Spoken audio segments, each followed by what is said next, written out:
انا عايز اوريكم حاجه بمناسبه جون حسن شحاته اللي اتلغى بتاع الزمالك، اللي لغايه دلوقتي كلنا بندفع ثمنه. وكل ما يحصل ظلم لنادي الزمالك يجيبوا لنا جون حسن شحاته ويعيوا بيه الاهلاويه، يعني لكن ما فيش غير كوره حسن شحاته اللي الزمالك اتظلم.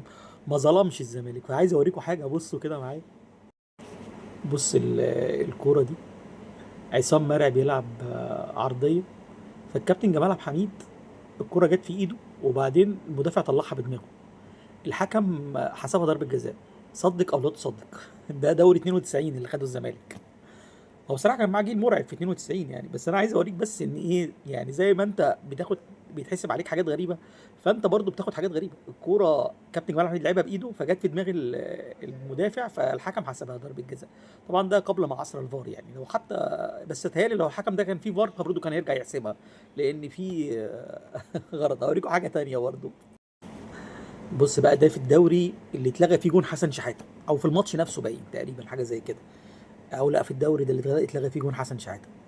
دي ضربه جزاء للاسماعيلي ما اتحسبتش. الحكم قال العب. سبحان الله يشاء ربك ان الكره تبقى للاسماعيلي اللي هم اولاد عم الزملكاويه. دي ما تتحسبش ضربه جزاء. ده احنا يعني في مصر هنا اللمسه جوه ال 18 ضربه جزاء، ده قال لك في ضربه جزاء على امام عاشور من لمسه واحده.